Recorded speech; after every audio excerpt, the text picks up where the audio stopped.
परीक्षा दृष्टीने सगळ्यात महत्त्वाचा घटक म्हणजे दिनविशेष। मित्रांनो, यावर आधारित आपल्याला परीक्षेला प्रश्न विचारले जाऊ शकतात। जो मागचा महिना होता ऑक्टोबर महिना, आपण त्यातले काही महत्त्वाचे दिनविशेष ते थोडक्यात पाहूया। मित्रांनो, ऑक्टोबरमध्ये पाहायला गेलं तर जो पहिला सप्ताह जो खूप जास्त महत्त्वाचा आहे तो आहे 2 ऑक्टोबर ते 8 ऑक्टोबर।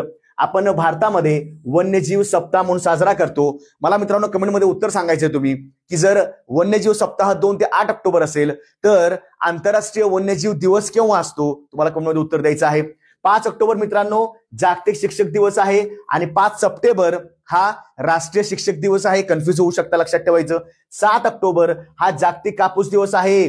असले विषय थोडेसे करायचे, कापूस दिवस असेल, चहा दिवस असेल किंवा मातृभाषा दिवस असेल, आजकाल परीक्षेला प्रश्न विचारतायत। त्यानंतर पुढे बघा, 8 ऑक्टोबर असेल मित्रांनो तर वायुसेना दिवस आहे, भारतीय वायुसेना दिवस। 10 ऑक्टोबर असेल तर जागतिक मानसिक आरोग्य दिवस, अत्यंत महत्वाचा दिवस आहे। त्याचबरोबर 11 ऑक्टोबर मित्रांनो आंतरराष्ट्रीय बालिका दिवस आहे। मग मला कमेंटमध्ये उत्तर सांगा मित्रांनो की राष्ट्रीय बालिका दिवस केव्हा साजरा करतात, लक्षात ठेवायचं आहे। 15 ऑक्टोबर मित्रांनो जे आपले थोर शास्त्रज्ञ आणि माजी राष्ट्रपती डॉक्टर APJ अब्दुल कलाम त्यांचा जन्मदिन म्हणजेच काय साजरा करतो, जागतिक विद्यार्थी दिवस म्हणून साजरा करतो। 16 ऑक्टोबर असेल तर जागतिक अन्न दिवस आहे मित्रांनो हा जो दिवस आहे हा कोणत्या संघटनेद्वारे साजरा करतात, मला उत्तर सांगा कमेंटमध्ये। त्याचबरोबर 21 ऑक्टोबर असेल तर राष्ट्रीय पोलीस दिवस आहे, अत्यंत महत्वाचा दिवस आहे मित्रांनो।